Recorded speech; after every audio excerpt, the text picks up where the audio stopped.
speakers who are going to join us, and then we'll begin today's discussion.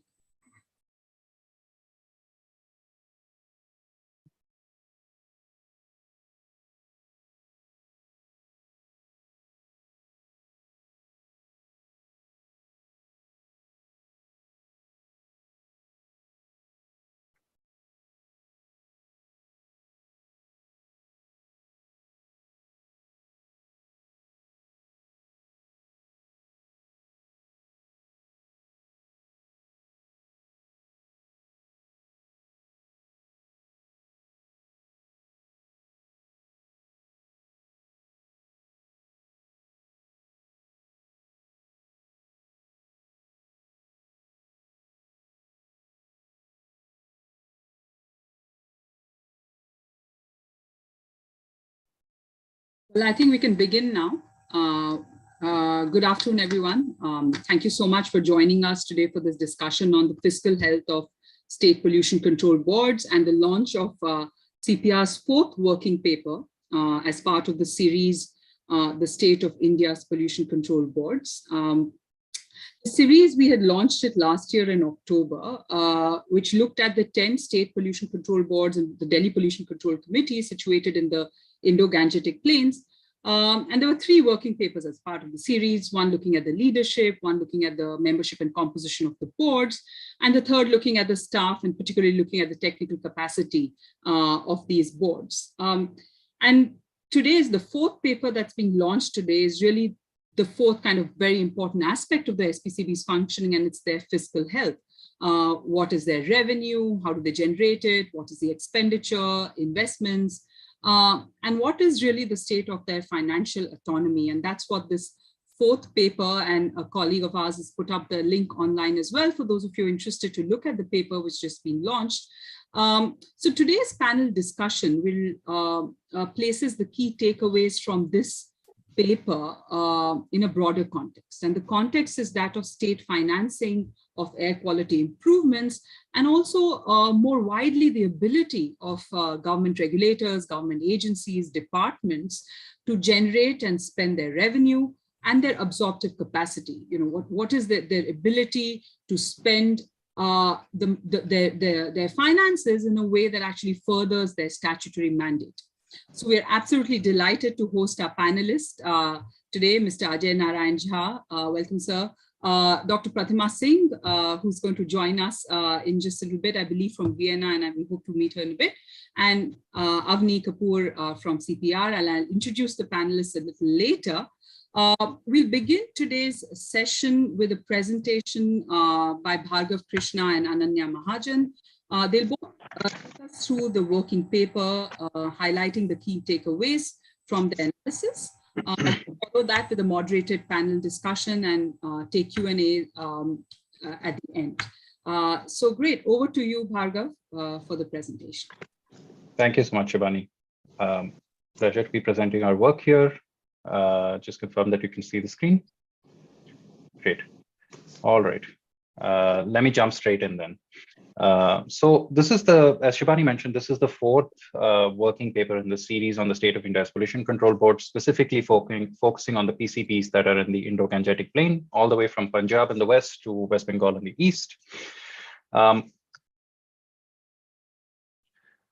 And the reason we chose this area of India is that the IGP, of course, is one of the most polluted regions in the world. The air quality has been worsening for a period of time, and then over the last couple of years has improved slightly. But this worsening air quality, or the high level of air pollution experienced in this region, has led to increased scrutiny of our institutions, especially the frontline environmental regulators who are tasked with regulating industrial as well as other sources of air pollution, the state pollution control boards. Past work understanding the functioning of the SPCBs have highlighted various shortcomings, whether it be low levels of staffing, high levels of vacancies, inadequate finances, poor training of staff members at SPCBs, lack of equipment and infrastructure to be able to carry out their monitoring and inspection responsibilities, and absent or inadequate leadership as challenges faced by these institutions. The increasing responsibility of SPCBs really sheds light on whether these institutions are really equipped to tackle the scale of the challenge, as well as the sort of evolving regulatory framework and whether they're able to meet it when they're even struggling with fulfilling their basic statutory mandate at this point in time. Now, the prior papers in the series, the first one was on the membership and the composition of the boards of the SPCBs. When we talk about these institutions, we think of the board membership as this sort of amorphous structure, which with no real understanding of who sits on these boards, what their tasks are, how are they holding the leadership of these SPCBs accountable. And that's what we try to unpack in the first paper. The second is who's at the helm, which is looking at the qualifications of the board leadership, especially the chairperson and the member secretary, the length and stability of their tenure. Are they in their jobs long enough, and are they capable of guiding the SPCB through the vast array of technical challenges that these institutions face? And the third one is on the technical capacity and the staffing of the boards, which is called Who is in the Field, where we look at essentially the levels of vacancy, the qualifications and the training of these individuals who are working in these roles, which are related to consent granting, inspection, monitoring, and enforcement. These papers were released in October of last year. All the papers plus the original RTI responses, which formed the basis of the evidence that has been cited in this work, are all available on the CPR website, the link to which is already in the chat box. Now, the policy context with respect to this specific fourth paper on the finances of the SPCBs is centered around the fact that over the last few years, the landscape of air quality financing has shifted substantially. The National Clean Air Program, which was launched a few years ago, and the 15th Finance Commission, which granted substantial funds, close to about 4,400 crores to urban local bodies, have really committed a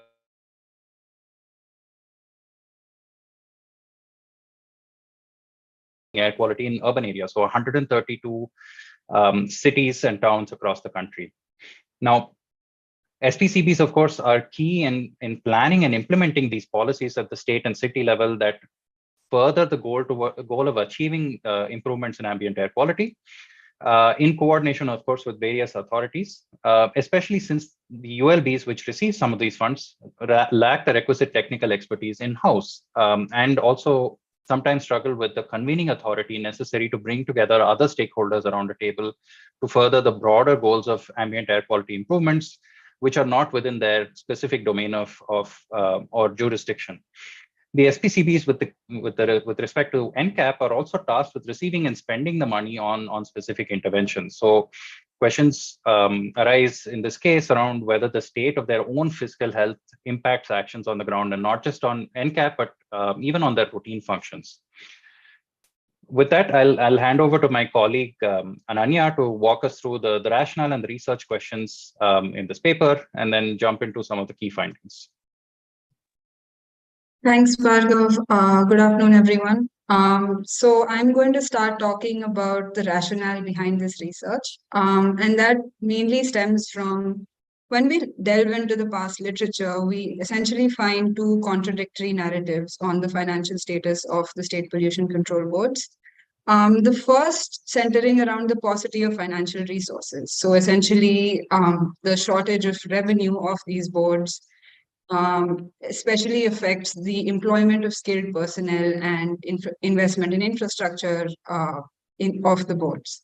The second narrative is around ineffectual expenditure. So essentially, this means despite having the funds at their disposal, the boards are essentially not being able to spend it on quality improvement measures. And instead, they tend to focus on more routine expenditures such as staff salaries. So what this paper attempts to do is essentially reconcile these two narratives by firstly identifying the sources of revenue and expenditure.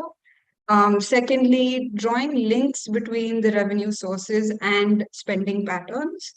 And lastly, delving into the fiscal health and just the broader absorptive capacity and the autonomy that these boards have.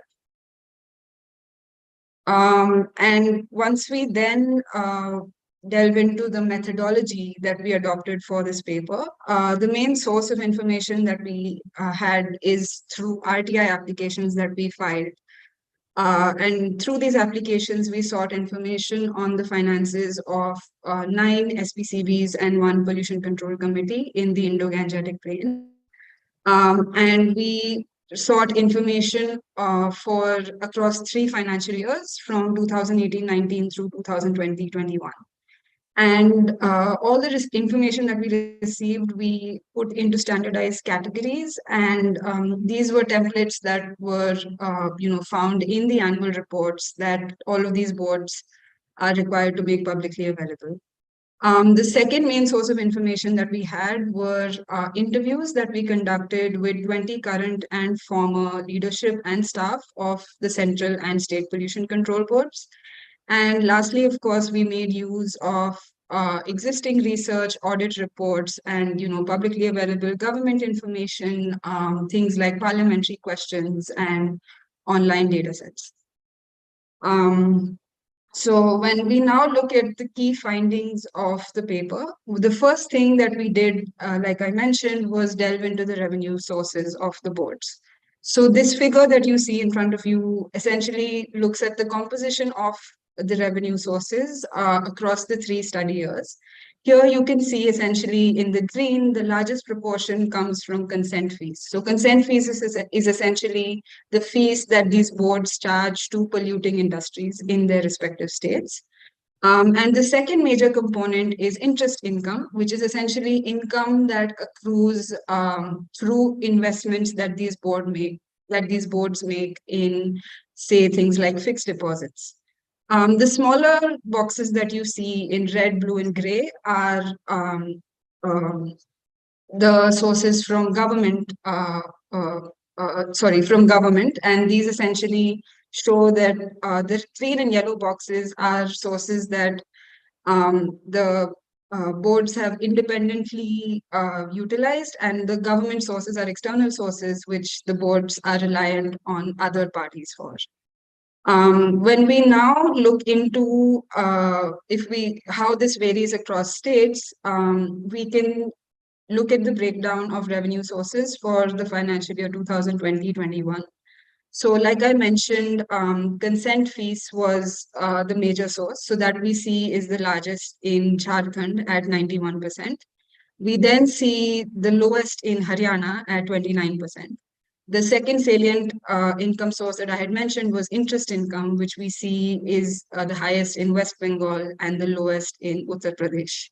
And the third salient income source that I want to flag is funding from the state government, which we interestingly see only in West Bengal for this financial year. So out of the 10 boards that we studied, West Bengal is the only state which received state funding.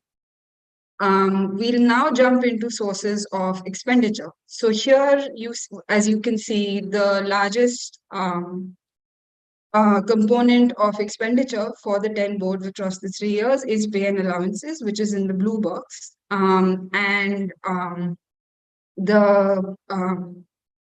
The other miscellaneous expenditures, which are sort of unplanned expenditures, can be found in the yellow box, which are 21%.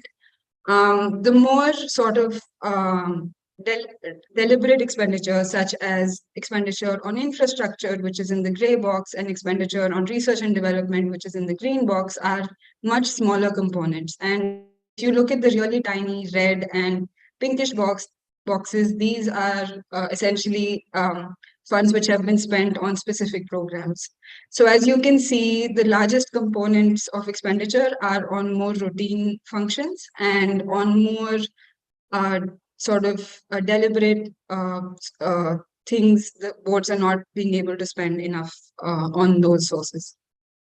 We then, again, if we want to look at how this varies across states, we see in the green bars, pay and allowances is the largest source of expenditure, which is in Jharkhand, and the lowest is in Bihar at 29%.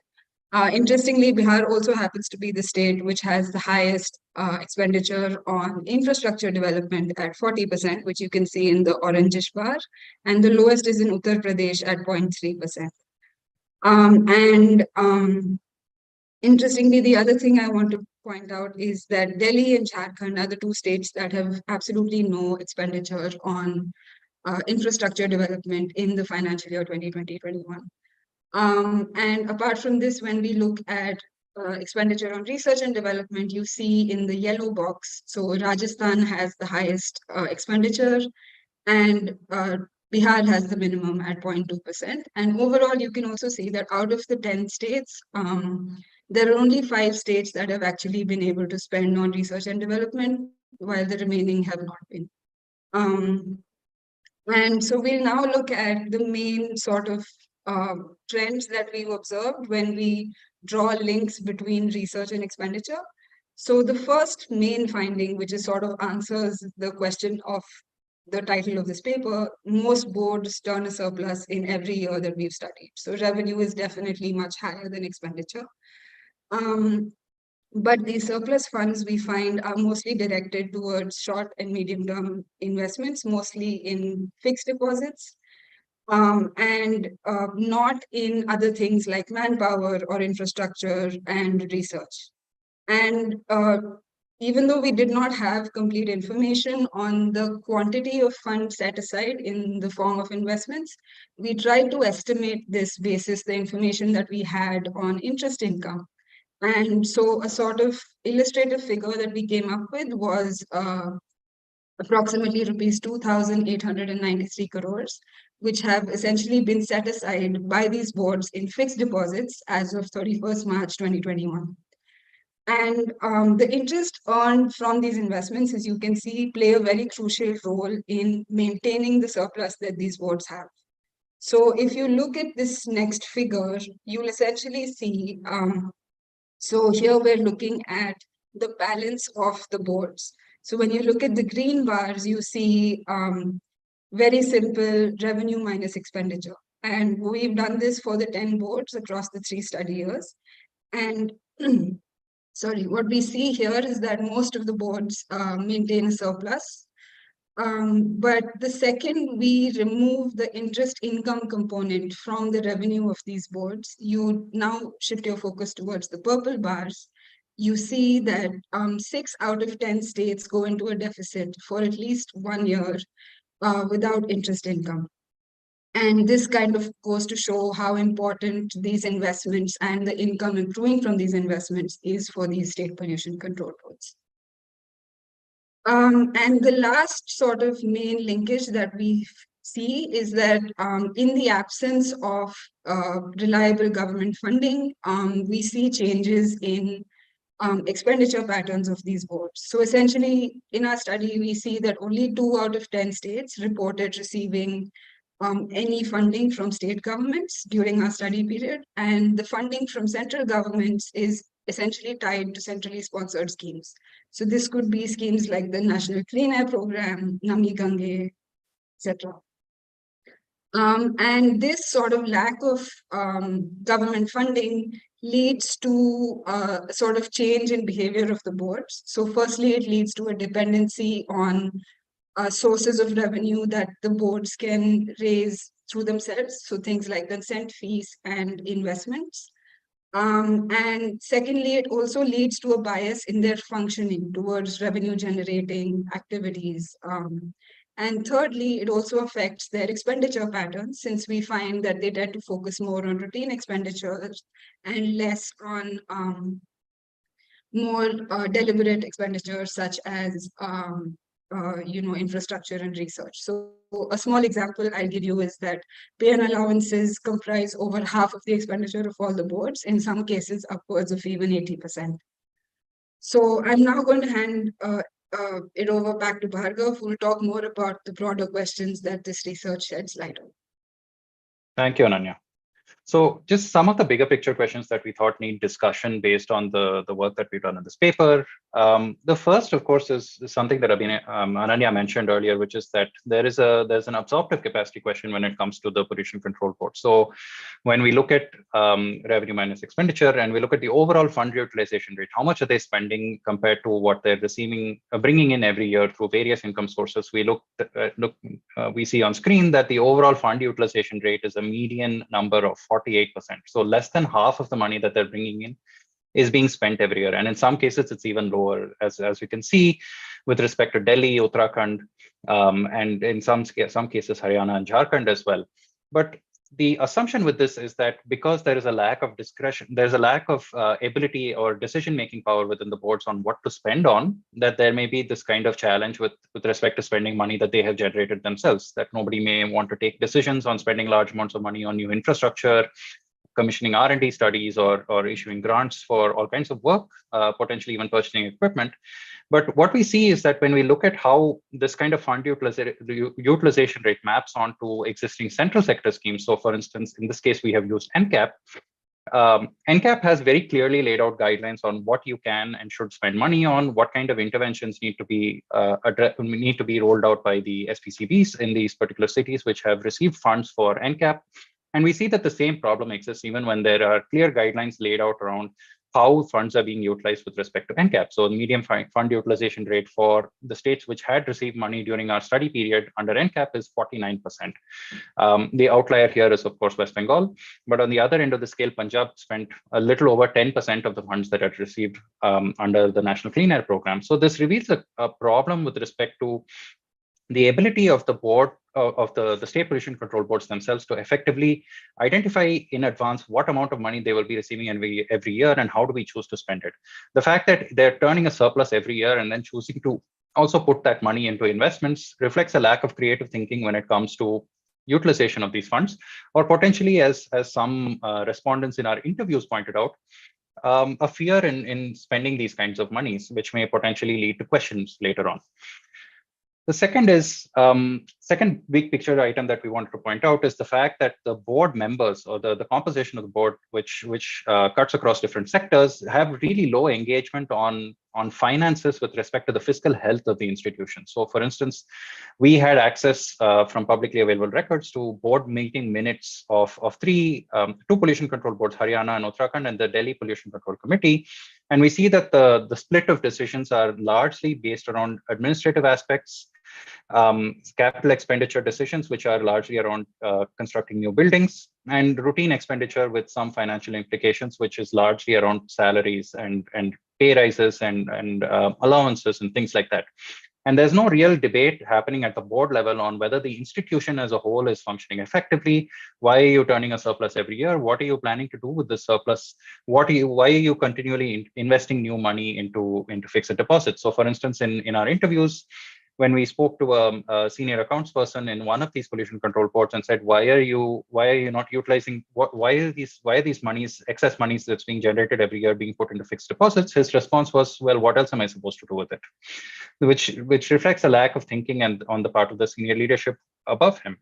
In a similar way, another member secretary at a pollution control board, when we confronted him with the question of why is it that you have such high levels of money invested in FTs when you have a high air pollution problem in your state, isn't there ways that you can put it to use? His response was, nobody has really presented to me any good ideas on how it could be put to use. So that's a second aspect here. And the reason why we flagged it at the board level is that the board in any kind of institution has a responsibility to hold leadership to account on how they're functioning with respect to some of these fiduciary trusts.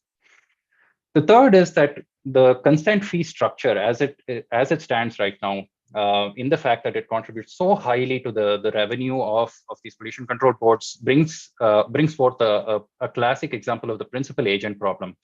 So the principal agent problem in regulation here plays out really in two layers. The first is income through consent fees is the single largest source of income for every board, almost every board. And this consent fee is raised from the same industries that they're tasked with regulating. The second is, since many boards, if not all, lack the technical capacity in-house, so they don't have enough environmental engineers and scientists to carry out these inspections themselves, the work of conducting these inspections is often outsourced to third-party agencies that are paid for directly by industry.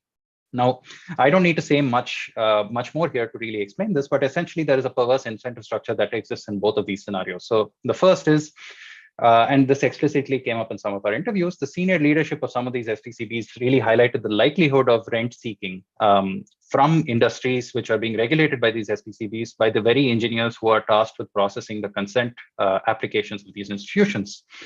The second is that third parties that are paid for by industry to conduct an inspection have no incentive to report accurate data when it comes to filing the consent applications. And this experiments that have been conducted by JPAL and others in Gujarat have shown really that this is the case. And when independent inspectors are assigned to these institutions, the pollution levels go way up. And the last one I wanted to talk about is the question of income, financial, and functional autonomy. So Ananya has already mentioned the fact that there's no regular funding from government, either union or state. Since these are state institutions, there is an expectation that there must be some kind of support that comes from state governments. But the lack of any kind of regular, consistent income from state governments really means that boards are increasingly reliant on whatever income they can generate themselves to stay afloat. That means they are averse to spending on anything besides routine expenditure.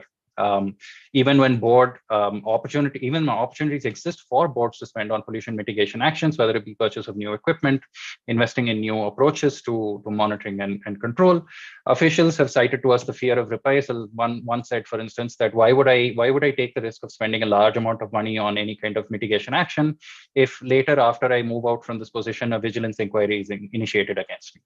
So this is the kind of approach that is being taken by some of the leadership, and sometimes a rational fear as well. While the boards themselves are structurally autonomous under the law, are they really fiscally and functionally autonomous? No, under this situation where they are unable to really spend on anything but routine expenditure on salaries, for instance, and they continue to persist with decades-long challenges in filling basic vacancies within their institutions. It's really hard to say that SPCBs are functionally and fiscally autonomous. The third is the proposed changes to the legislative framework that have been brought about recently. So earlier last year with the amendments to the Air Act and the Environment Protection Act, and the new amendments which have been brought in through the Jan Vishwas Amendment of Provisions Bill, which is currently tabled in Parliament. This will substantially alter the structure by which regulation functions in this country.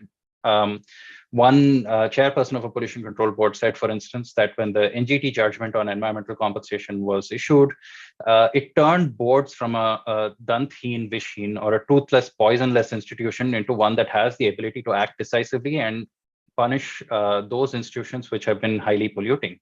Now, in this new legislative structure, essentially what we're saying is this revenue generation opportunity moves from the state pollution control boards to the central government. And so that's a question to be asked on what does this mean for the future of regulation. To conclude, some big takeaway points from us. First, the framework by which the SPCBs were established and the finances they're able to generate indicate a de jure sense of autonomy, but the questions really about whether they're autonomous in a de facto sense remain. Second, the regulations that have currently been proposed will render the SPCBs really ill-equipped and underfunded to even carry out their basic tasks. So there's a question to be raised on what the future of these institutions are, essentially as there are frontline environmental regulators. Third is that if SPCBs are to continue to function, they need substantial support from state governments to ensure that they're fiscally sound.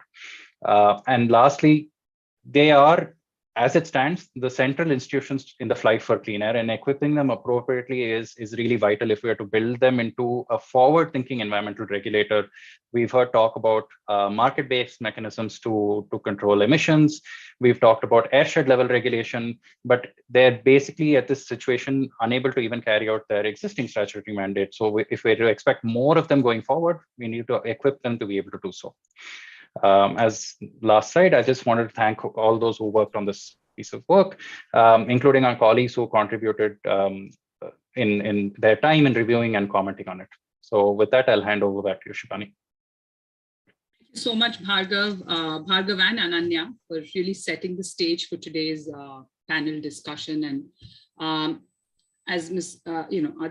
There isn't really much work being done on fiscal health of regulators, particularly environmental regulators. And I really hope that this working paper, as well as today's discussion, kind of kickstarts the conversation around this, because it's really crucial. And as Bhargav, you mentioned towards the end of your presentation, if you're looking towards kind of world-class regulation, we really don't even have the bare minimum to do what is the conventional way of carrot and stick policy kind of thing. So when we're contemplating things like market-based instruments, do we even have the capacity to do so?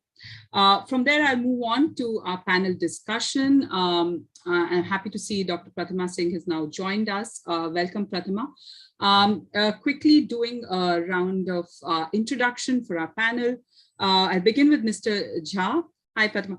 Mr. Jha is presently a member of the Finance Commission, and as an IS officer, Mr. Jha had held several key positions in both the central government as well as government of Manipur. As we know, and during the presentation we also heard, the Finance Commission grants for the ULBs is really a significant pot of money for air quality improvements. So given your tenure, sir, as the Environment Secretary, Finance Secretary and Expenditure Secretary, and now in the Finance Commission, we couldn't think of a more ideal person to speak on the topic today. Thank you so much for joining us. Pratima here is a senior research scientist and leads the air pollution domain at CSTEP. Her research includes air pollution studies, source apportionment work, emissions inventory, among others. Pratima and her team have worked extensively with state pollution control boards and the Environment Ministry and worked on developing clean air action plans. Pratima, looking forward to hearing from you based on your experiences and views on this issue. And finally, Avni Kapoor, she's a senior fellow at CPR and leads the Accountability Initiative. AI works towards more responsive governance, public system that is accountable to citizens, to improve accountability to citizens in spirit and practice. Avni has in-depth experience in governance, state capacity, and public finance. Avni, I know an air quality seminar is slightly unusual for you, but thank you so much for joining us, and we're really keen to hear your views given your vast experience. So I'll begin today's panel discussion by placing a question to Mr. Jha. So as we mentioned, what was really the thinking in the Finance Commission when the decision was taken to grant funds to cities to tackle air pollution? I think in some ways it was path-breaking, and we're keen to know what kind of considerations and the context in which that decision was arrived at. And why were cities, because many of us working in the space have been wondering why cities were chosen as the focal point to drive action. And now how do you feel about that decision and whether urban local bodies have been successful in doing what was thought by the Finance Commission?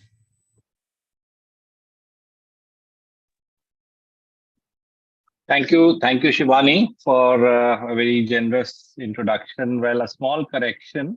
I was member of the 15th Finance Commission, but the commission has wound up as far back as October 2020.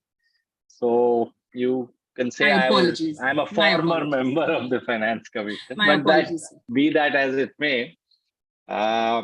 Well, thank you very much for this opportunity to participate. And I must compliment all of you, Bhargav, and all the team members for a wonderful paper.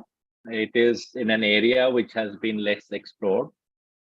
And my own experience as both Environment Secretary and as Expenditure Secretary was always hearing this story from the CPCB as to how they were starved of funds, how state pollution control boards were starved of funds, and more needed to be done. But that they have capacity problems and that they are not able to utilize the money which is available with them fully was an area which never got explored in depth. And therefore, this paper for me has come as an eye-opener, and I must compliment you. And well, if I put I have not read the other three papers which were mentioned as part of the entire work, but if I can anticipate and read them together, large number of problems which Bhargav has raised at the end of his presentation, some of the answers would lie in the other three papers which are there perhaps. Both in terms of who mans the SPCBs, how are the boards structured, what is the capacity of the human resources which is available. Some of the answers about utilization would also lie in those papers, I suppose. But I'll read and then come back to you separately and offer my comments. But on the specific issue which you asked me as to how and why the Finance Commission took this approach. I'll start by giving you a little background in the wider context of how the finance commissions have approached to the recommendations for grants to local bodies. The 14th Finance Commission, which was there prior to the 15th, they recognized local bodies as per the legal and constitutional position as the responsibility of the state governments. So it gave local bodies completely untied grants and avoided advocacy of what they called centralized mechanisms to facilitate decentralization through imposition of conditionalities or through imposition of performance-related grants. The basic thinking of that commission was based on trust that, well, if we provide adequate funds to the local bodies, they will be able to utilize it to the best of their abilities and address the issues as they exist in their respective domains. Unfortunately, nothing much happened, and most of the money which was given as grants to the local bodies were spent on purposes which were not really targeted towards achieving or providing even basic services to the local areas which were serviced by them.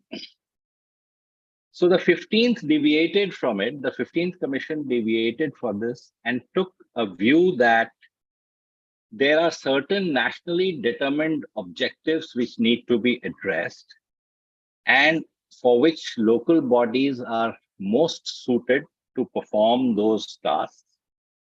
And therefore, they need to be given targeted funds to address such problems. And air pollution was identified as a major problem for the country, which was affecting almost 130 odd cities and almost all metropolitan cities in the country, which the Finance Commission categorized as million-plus cities, were very, very adversely affected. So the thinking was that with the type of population which was staying in these large urban agglomerations, I have the number, they have almost 149 million people live in cities with greater than 1 million population. Almost 39% of the urban population live in these big cities. And air pollution, undoubtedly, along with waste management, was the biggest challenge which these urban bodies faced. And they needed to be provided targeted funds to address this specific issue. Therefore, this carve out was there, amounting to almost 12,000 crores, 12,000 odd crores over a 5-year period for specifically for addressing the problem of air pollution in these 44 urban agglomerations. Some were left out because they fell in the coastal areas and they were not really affected by this problem.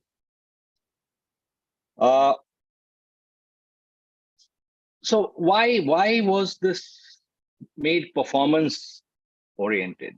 That's the second part of the Finance Commission's award. One, you make a carve out, but make it performance oriented. One of the reasons was that performance enabled grants will enhance transparency, improve accountability, and provide feedback on a continuing basis for improving implementation and lead to better monitoring of expenditures. So this was one primary consideration. The second was that, unlike the past, the Finance Commission wanted to avoid a situation where most of the expenditure on grants got telescoped to the last 2 years of a 5-year period of the Finance Commission award. So you wanted to avoid a situation to provide an even-handed spread of expenditure, which was required. Third was to provide incentive to the cities and the states to access greater funds over and above their normal allocation, provided they achieved the targets or performed better. So in effect, it punished the laggards and rewarded the better performers. So that was the other intention, so that there is no issue of moral hazard where every state sort of starts getting the money which they are entitled to. But in terms of performance, the achievement is below par or just subpar.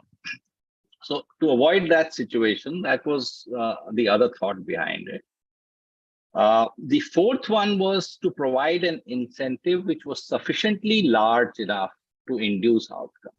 So we took into account the past expenditure patterns, the outlays which were provided under various centrally sponsored schemes, or earlier in the planning era under the plan schemes. And we found that the total amount of expenditure which is taking place from the central government was few hundred crores in a year to address the problem of air pollution. So it needed to be scaled up to a substantial level where it becomes a very attractive proposition for local bodies to access and target these funds. Essentially, these were the primary thoughts. And we also took into account the challenges which were there in addressing this problem. And we identified 5 or 6 major challenges, some of which would be known to all of you. One is the fragmented governance. There is no single authority, including SPCB, which has control over this problem. Then there is lack of adequate service delivery on part of various agencies, utility providers, which are there in major urban areas, lack of accountability, nobody is accountable, failure to realize economies of scale. Everybody does, particularly if you have in a large urban agglomeration, you have smaller municipalities comprising it.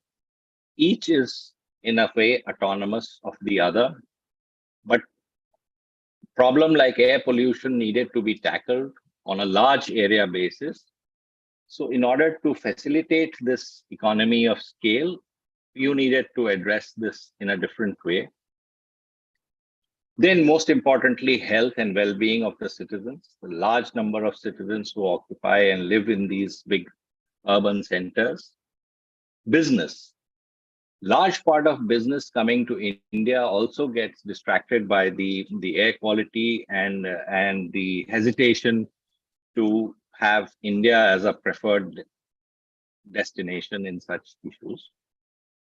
So keeping all this in mind, we had commissioned a number of studies, and based on the inputs which we received, which called for various ways in which these funds could be designed, these grants could be designed.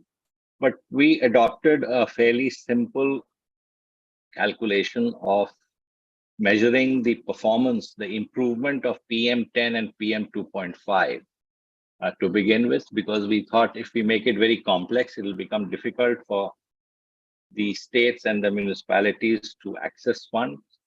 One, they lack capacity, they lack experts who can do this, they lack the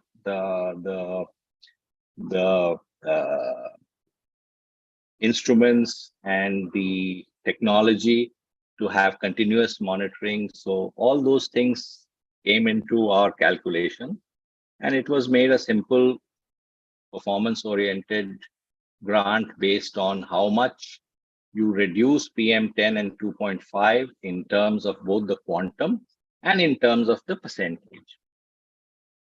So all in all, what we also, one more point here was that the Ministry of Environment wanted this to be actually designed on 4 parameters.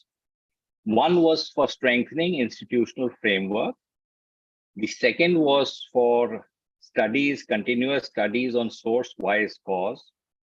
Third was on progress on action plans and compliance of statutory guidelines. And fourth was on quantification of improvement in air quality.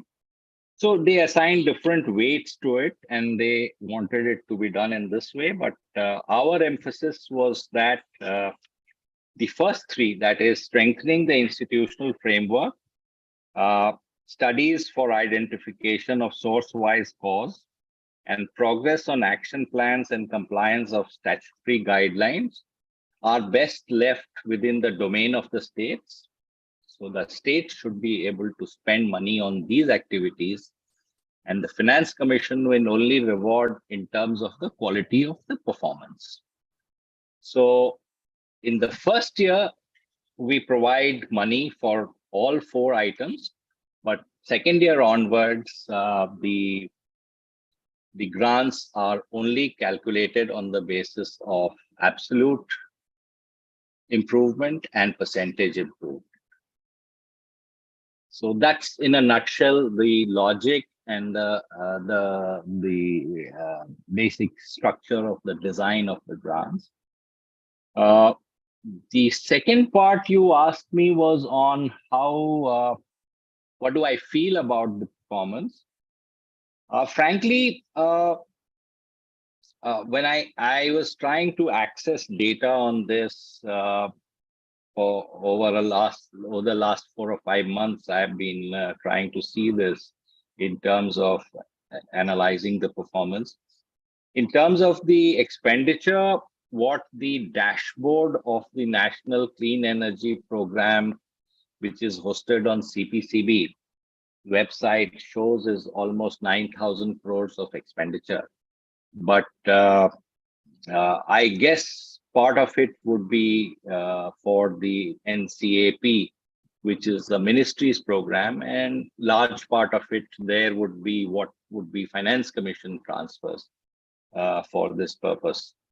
But in terms of releases, 9,000 crores is a good amount to be released, but what is the utilization, I could not find. So I really am not in a position to comment. The other thing is that in terms of improvement of air quality, also I looked at the data which is there for some of the major cities, particularly on the Indo-Gangetic Plains, which is the subject of this study also by your team. The improvement is very, very marginal. But then these are things which take a long time to materialize and fructify. Maybe one needs to spend a little more time to see whether the institutional arrangements and the administrative arrangements have been designed in a way where this program goes forward. Right. So these are my comments to start with, to specific to the question which you asked, and anything else you would like to know, please feel free to ask. Yeah, thank you so much, Mr. Shah, for taking a really thoughtful and incisive kind of comments and really giving us the background, which has been so useful. And just kind of taking off from where you, towards the end, when you were talking about, there's a real question mark on the ability of these current institutional arrangements to take on the grants and what the Finance Commission had actually envisaged. Pratima, if I could bring you in here. So you and your team have, of course, worked with several cities and states. Just wondering, in your experience, what has been the ability of cities to access and utilize these funds? And what has been, because the study that CPI has released has been about the role of the state pollution control boards. So as facilitators or as technical experts, what do you think has been the SPCB's role in delivering on the NCAP and using the Finance Commission grants? First of all, Shivani, thank you so much for having me here, and congratulations to CPR for such a wonderful insight on the work that has been carried out. I think this is a much needed study that CPR has done, because we always talk about National Clean Air Program, the money that has been given, how the cities are performing, but nobody tries to understand what is happening in the background.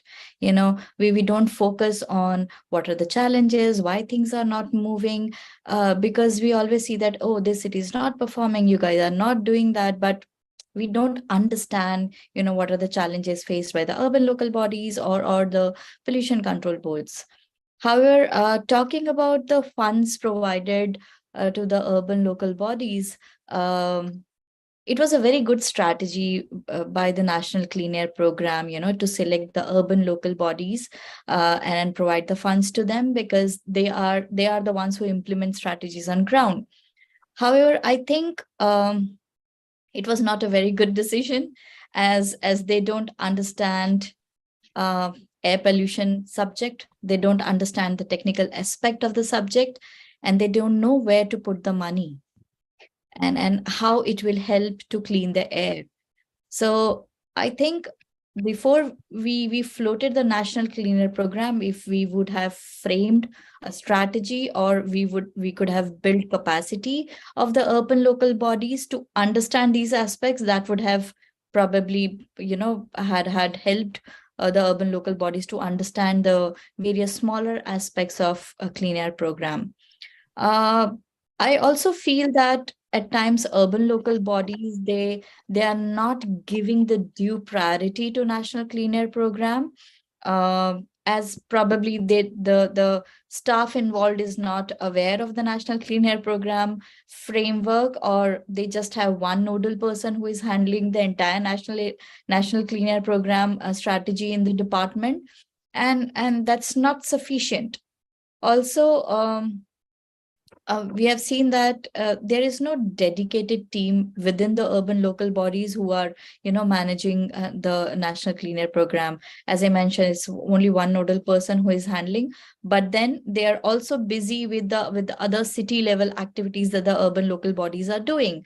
So air pollution is not a priority area that we have understood very clearly, and the most important part is lack of understanding on the subject, technical aspects of air pollution, understanding on the clean air strategies that has been developed, fund allocation. These are some of the really gray areas that are still existing in few of the cities that we have worked. So we still see all these things.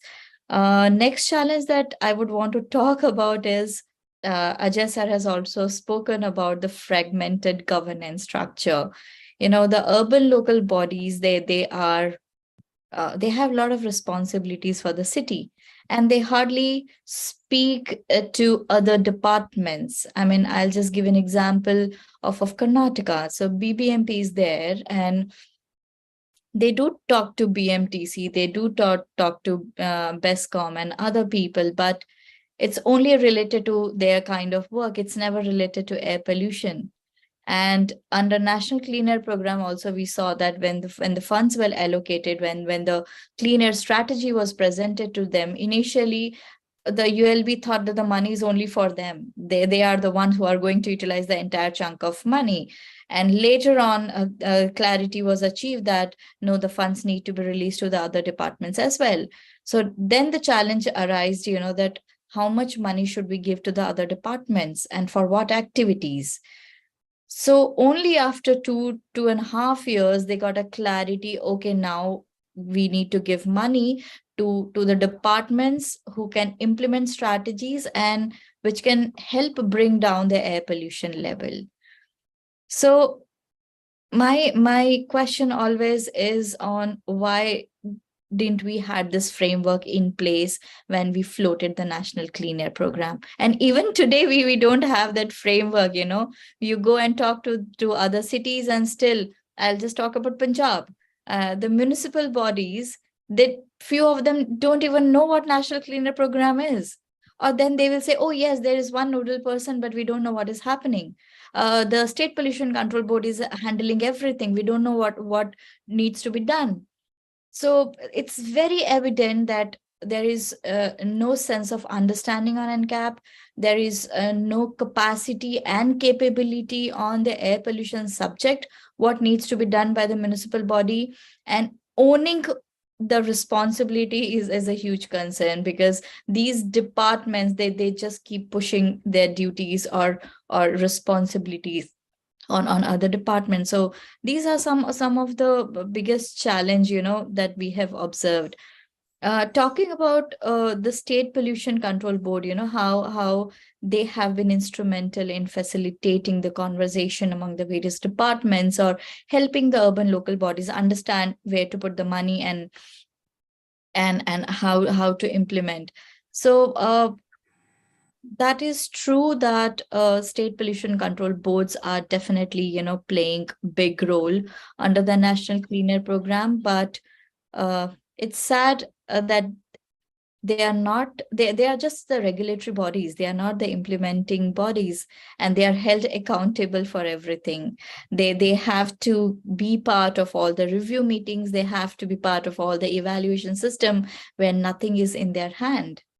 They don't have the authority to even say that this much amount of money needs to go for so and so action, because it is the urban local body who is, taking responsibility of all those things and making a decision. So at times I feel that state pollution control boards are held responsible, but they do not have any power as such to say that this needs to be done. They definitely are facilitating a lot of activities, and coordinating among the departments, because ULBs are not doing that.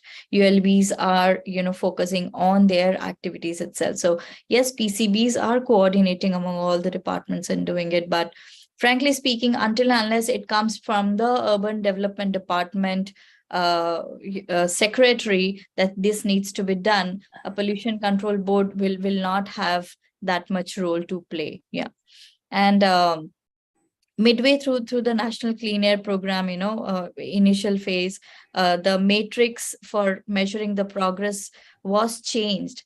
And that was also a huge challenge between the State Pollution Control Board and the urban local bodies to understand on what measures need to be implemented in what ways.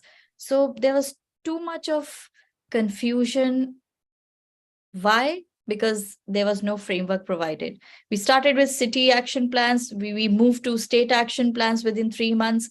And then we came up with new strategies demanding from the cities. It was way too soon for them to cope up with all these things, to understand what needs to be done. So I think we need to own, what went wrong as a community, as a country, and probably air pollution is not a challenge that we can, improve within 2 years or 5 years. It will take time, and we need to give time to the various departments, to the PCBs, to actually, build their own capacity first, and then move towards the implementation. Yeah, Pratima, I mean, absolutely right. So many of the issues that you pointed out really come down to, do we need a reimagining of our institutional framework and how we approach some of these problems? And it's almost like we give a solution without having really thought of our capacities and capabilities beforehand. And some of these issues, particularly in the context of SPCBs, our previous papers also do highlight, and really important areas of conversation. Avni, if we could bring you in here, maybe some of this sounds familiar to you because, you've looked at this through the lens of other departments and, other areas, particularly of centrally sponsored sector schemes. So the question is, I mean, are the root causes of this absorptive capacity problem, it's across the government, and it's obviously not an issue isolated to the State Pollution Control Board. And just wondering what your views are, and, has this been resolved elsewhere? What has really been causing this in our air? Thanks, Shivani. And as you rightly said, I'm not a typical face in an air pollution seminar, but reading your report, I really felt that it could, to a large degree, mirror any of our findings in several of the social welfare programs that we've been studying, where there's often this dichotomy across most of the social welfare programs that we've studied, that while there's a recognition that as a country, we're clearly not investing enough, so even in health sector, education, yet we always have this conundrum that even the money that we have isn't being utilized completely. So I'll push you with one more thing, just to say that I think one thing that will be really interesting to see going forward is you looked at utilization, but I'm going to add one more level is utilized effectively, which will be useful phase 5 of your work. So speaking to, I think, different officers across schemes and states, we broadly pinpointed 5 factors, many of which you can see in your paper as well. First is when there's unpredictability in fund flows and limited information on how much money you'll get and when, this uncertainty tends to breed caution in incurring expenditures. And many people have told us that, well, you do have to pay salaries, you have to pay the committed funds and the recurring funds. And so you don't pay, you spend money on that, but you don't really spend on other things as well. I typically call this like the rainy day syndrome, where you just don't know when your next tranche is going to come, how much is going to come. And so you plan in a way that you're kind of risk averse. Second is another fund flow issue that we've seen, which is funding is slow and delayed. And I think, again, your report also found that like Delhi didn't receive even the NCAP funds till the end of 2022. Mr. Jha spoke about finance commission grants, and while they've been really great, I think what was worrying for some of us in terms of the releases was like economic survey showed that I think only 2% of the health grants had actually been released till November, and 41% of local body grants, this is cumulatively across urban and rural, had been released. So release of funds is often slow and delayed. Third, relatedly, is paperwork. And this is particularly true for centrally sponsored schemes, but also true for infrastructure related projects. So there's a lot of approval process that's required, particularly when you want to undertake any infrastructure, and also for centrally sponsored schemes. And this may be one of the reasons why possibly even what you found is that infrastructure related activities were relatively low. The paperwork leads to that administrative overload and things slow down. And particularly in the context of what you've found in some of your other papers of vacancies and limited number of people, that definitely delays things as well. The fourth reason is effort. So spending on salaries and routine activities is easier and more direct. Many people that we've spoken to is, and we've done a lot of work, particularly in health, where they often say that, well, we're managing a lot already. And so let's at least focus on that, because if we start focusing on research and development and innovative projects, even some of these basics may not happen. So the effort involved often may be too high in an under-resourced and under-capacitated state. And this also means that the effort also links back to what you said, Bhargav, which is people do tend to be risk averse. When there's high effort, I don't know what the gain is, but there's also a strong risk factor that questions may be asked if I'm trying to be too creative, too innovative. And we saw this directly where in a district which was trying to innovate on health, they were actually in one state where utilization was a significant challenge. We suddenly started seeing one district suddenly utilizing a lot of its funds. So when we went and spoke to the district officers, they told us that, well, we were trying to be creative, but now you'll see our utilization going down to less than 30 because we got wrapped in the knuckles for being too creative and too innovative. And so now I'm going to go back to status quo. And fifth, again, I think that's linked is, and Pratima also spoke about it, is that sometimes you lack the technical expertise. So even when I do want to innovate, I do want to do something with the money, I often don't have the necessary training. I may lack the technical expertise to do that. And that also leads to underspending. So as you would have seen, I spoke about these 5 factors, and just to be, since in India, everyone likes, we're a country of acronyms. My colleague and I came up with an easy acronym. So unspent stands for unpredictable, slow, paperwork, effort, and no technical expertise, which is the 5 factors that we've often found in why utilization tends to be low. In terms of your second question, I think what we've seen is 2 things. Unfortunately, we've never come across an ideal centrally sponsored scheme.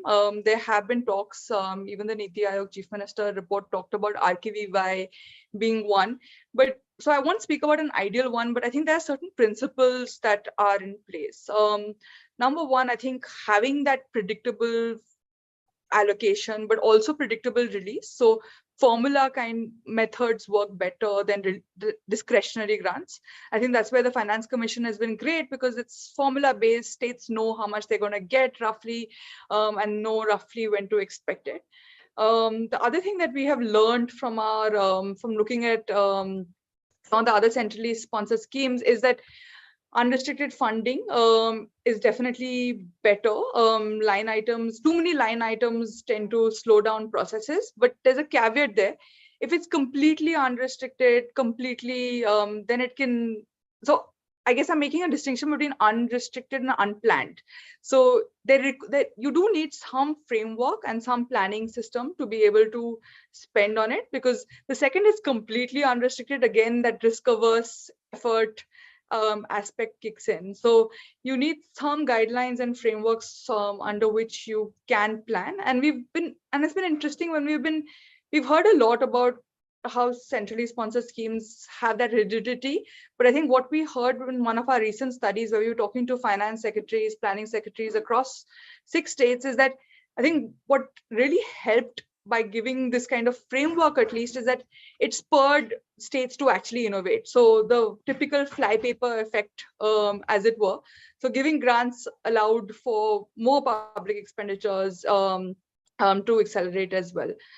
So these are some of the principles that we have learned. It's funny that in your case, there's too much own source revenue generation and limited other grants, which is also a problem. Often when we're talking about local bodies, there's not enough own source revenue generation and too much dependence on centrally sponsored schemes and state and center grants. We definitely need that balance where you have some money coming in regularly from states or center. And then at the same time, you should have some ability to generate your own revenues as well, so that you're not completely dependent as well. Thank you. Thanks so much, Avni. Yeah, it's clearly all the problems that you highlight, it resonates so much with SPCBs, but also there's some critical distinctions as well, one of which you pointed out in the end in terms of own source. I know we're running short of time in terms we wanted to move into Q&A, but I'm still keen to get Mr. Jha on a particular question of SPCBs. Mr. Jha, with our work on SPCBs, we've often grappled with this question of whether the current regulatory framework as it stands under the Water Act, the Air Act, and kind of the rules and all, does it really allow for financial autonomy? I mean, there's a question of what's in letter and what really happens on the ground. And in your various capacities, you must have seen this. So just a question to you about what their regulatory structure is and how that kind of impacts their ability to spend the grants that they receive and to kind of effectively meet their statutory mandate. And if you could comment on that.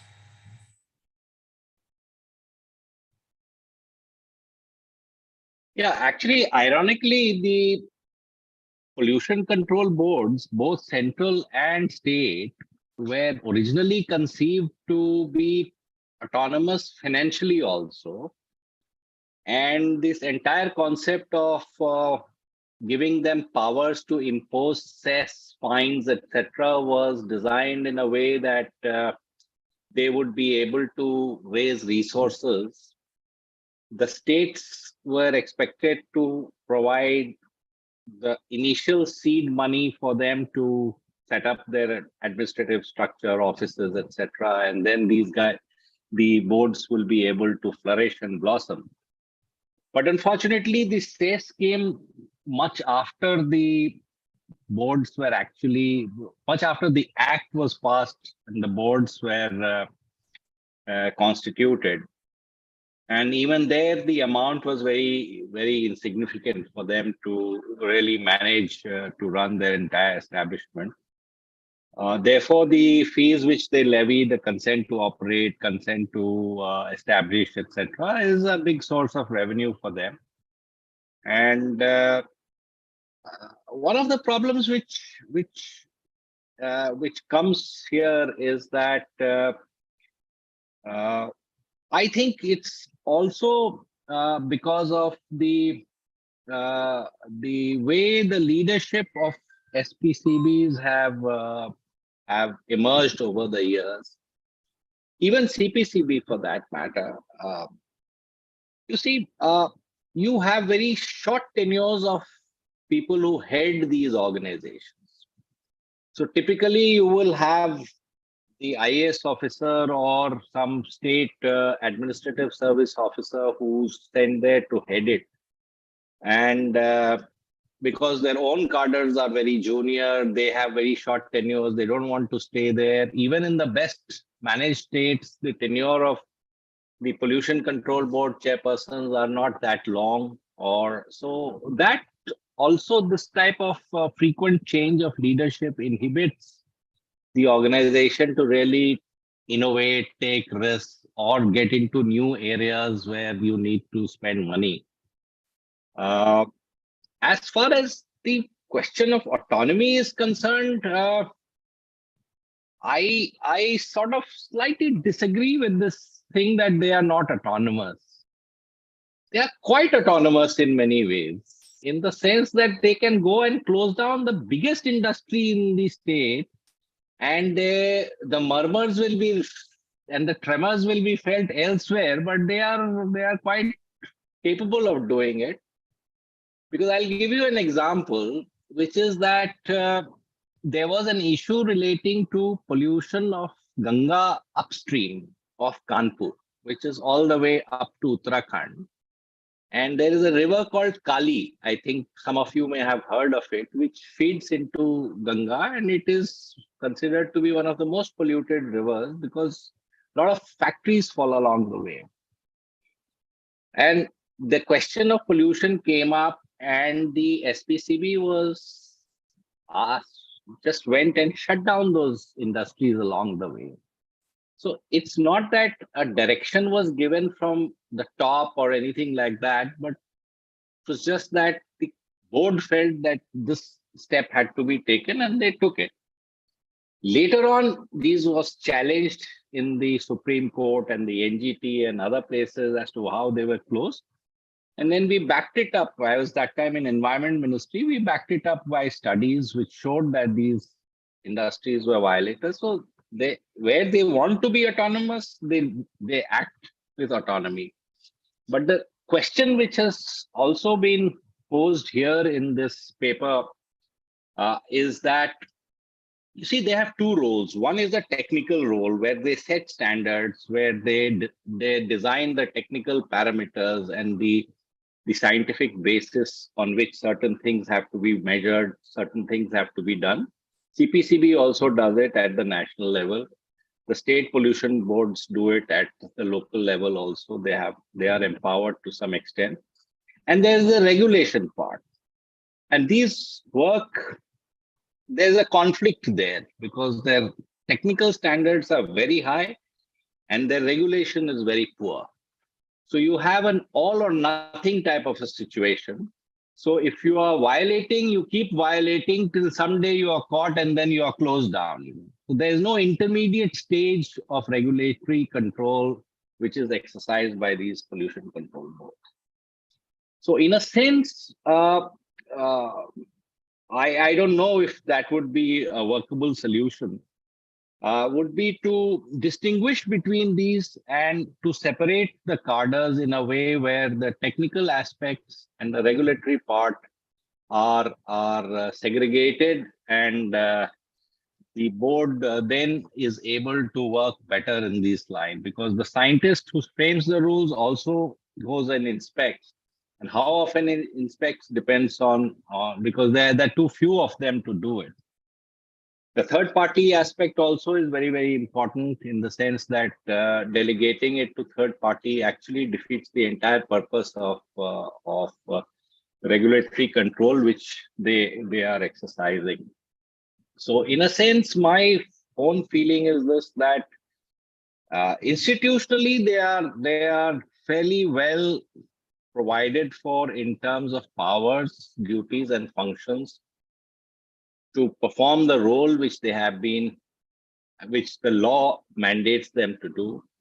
But the problem lies in the way the institutions have evolved, one in terms of the leadership and the manpower.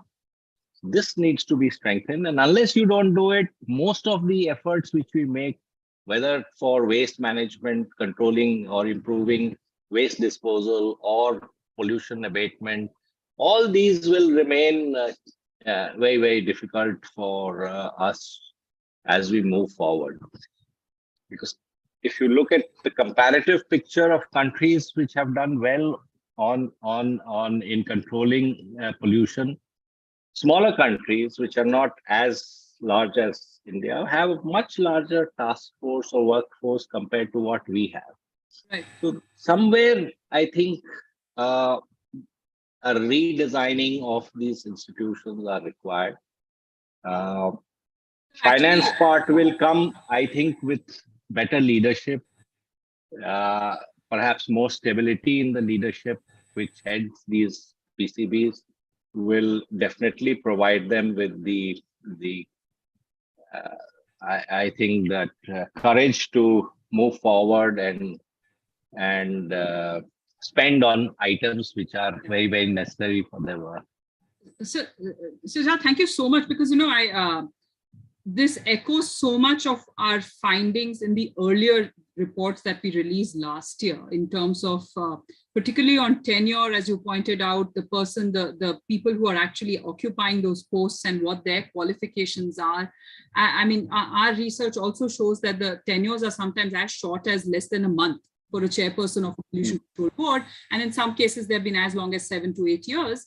So this kinds of stability of tenure, who's occupying the post not only is a question of technical capability of the person, but also leads to questions of conflict of interest.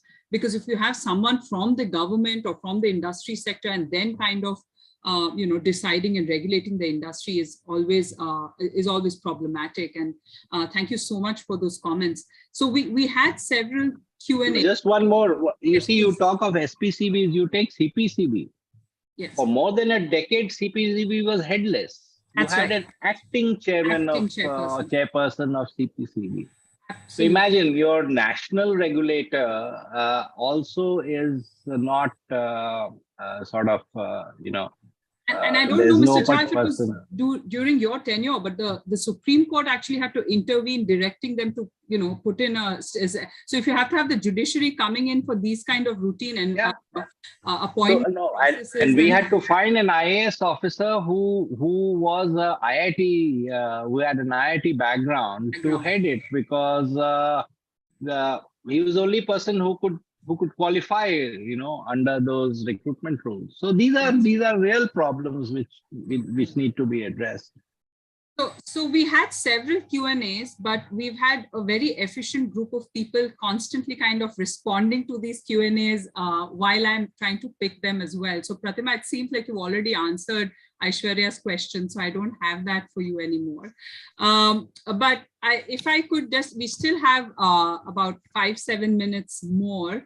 And I was just wondering if Avni or Pratima wanted to come in with any final comments, either on our report or kind of based on today's discussion. Avni, if you wanted to go first, just a few kind of concluding remarks. No, just to say that I think we should engage more. Like I said, I think there's a phase 2 required where we would be really interested as well of trying to understand two things which come out for me. One is a lot on the reasons why going more programmatically. So I think you figured out reasons why there's underutilization, but actually trying to understand why is there underutilization on infrastructure component, for instance, why is there underutilization on that, and trying to go a little bit more programmatically would be great. But more importantly, I think quality of expenditure is something that I would love to learn more about. We know that we've seen this in some of our other schemes. It's not necessary that more expenditure is a good thing. It's also so much about how you're spending that money.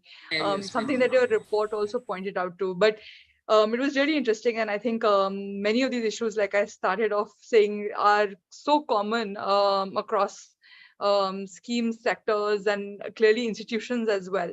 So I think some joint brainstorming would be useful to say, how do we improve things? Because while some things are possibly boiled down to incentives, as Mr. Jha also said, some thinking around structures may also be useful going forward. But congratulations on a fabulous report. Thanks. Thank you. Pratima, before you come in, I mean, we also did have a question for you on, given that the metrics kind of changed midway and you, in terms of measuring the progress, which moved from PM10 reduction to PM2.5 reduction, how has that— The other way around. Sorry, the other way around. Yeah, my bad. But how has that affected the implementation of the control strategies in your opinion? If you could just include that in your conclusion. Frankly speaking, the strategies have not changed much, because for the ULBs, it doesn't matter PM 2.5 or PM 10. Had it been PCB, it would have affected much, because see, NCAP definitely had a vision, but the vision did not have a strategy in place. So, we started with PM 2.5, we shifted to PM 10. However, the strategies with the ULBs didn't change. They were focusing on mechanical sweepers, they were focusing on water sprinklers, and they are still doing that. I still remember a consultancy group reached out to me and they said that based on your emission inventory, if you could, highlight 32 traffic junctions in Bangalore, we have got a tender finalized. We would want to build water sprinklers. And I had to fight back with BBMP saying that it's not a good option. So why waste money in putting up water sprinklers on junctions? So for ULBs, when they were not able to utilize the funds, they started focusing on tools and equipments which would cost huge amount of money so that they can show utilization. That was the strategy they were adopting. But yes, as an IOR, I'm really happy that I was able to mold their decision not to buy too many of mechanical sweepers and not to put up these water sprinklers, rather than put up on infrastructure that is needed for public transportation and other aspects for solid waste, and which can really help to reduce the emissions in the city. But I don't know if that's happening in the other cities or not. So frankly speaking, still, and sorry to quote this, I have heard that, whenever I talk to ULBs, that why do you put water sprinklers? And they said that this is what CPCB has put up in the action plan. And so we take it from there. And I don't know who put it, who from CPCB has put that as one of a controlled measure to clear air, which is not going to help anyway. But yes, as you mentioned, Shivani, though our evaluation matrix has changed, I don't see much change in the kind of control measures that are getting implemented. But yes, there is some understanding now in the ULBs on where the funds needs to be allocated, because tomorrow they will be accountable on where the money has been spent and whether it has helped to reduce the air pollution levels in the city or not. Sorry, we have time for one question. Avni, because there's a question on accountability, I cannot resist but ask you that question, given your background, and this is from a former colleague. Given that the report found a low degree of fund utilization, and the interviews mentioned there speak of leadership inertia, and in fact, Mr. Jha also kind of referred to that on account of inquiries, how should the question of accountability for financial spending and planning be approached? And would more accountability necessarily increase inertia? Maybe he means decrease inertia. Really hard question, Pranav, and I think there's no easy answer. I think, again, going by principles, I think clear demarcation of roles and responsibilities. And here, I think, what should the board be doing? It's clear that the board is not really spending much time on looking at the finances, and that's possibly a gap as well. There's a tendency to equate accounting and accountability. I think that's one no-no. Accountability doesn't mean just making things more rigid, more tight, more constricted, and that's where low utilization often happens, and leadership inertia happens as well. But clear responsibilities delegated, a greater role of the board, I think, at least in this case, of kind of looking at financial spending. And like I started off with, some plan that you can even hold yourself accountable. This is not about some other body or some other authority trying to hold you accountable, but right now, from what I've understood and heard, there isn't really a proper planning process of what are you going to, how you're going to even utilize your money for the next few years. What are the activities that you're going to undertake?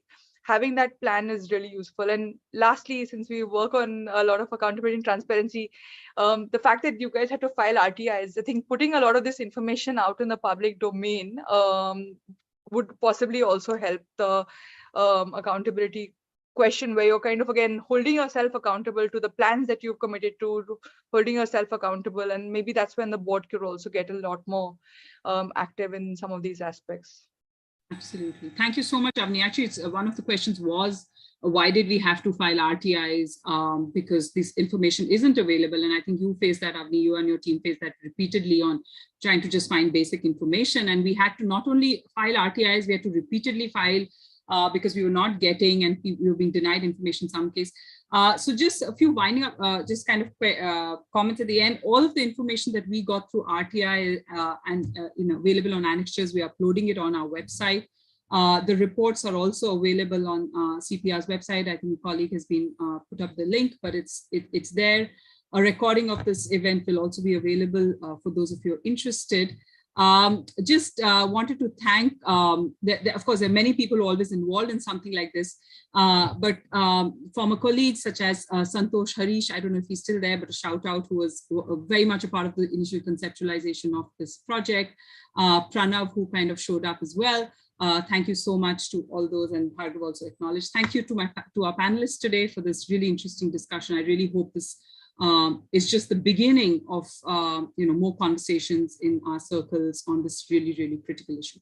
Thank you, everyone, and have a good day. Thank you so much, Shivani. Thank you, Shivani. Thank you, Mr. Josh, Avni, Pratima, for joining us.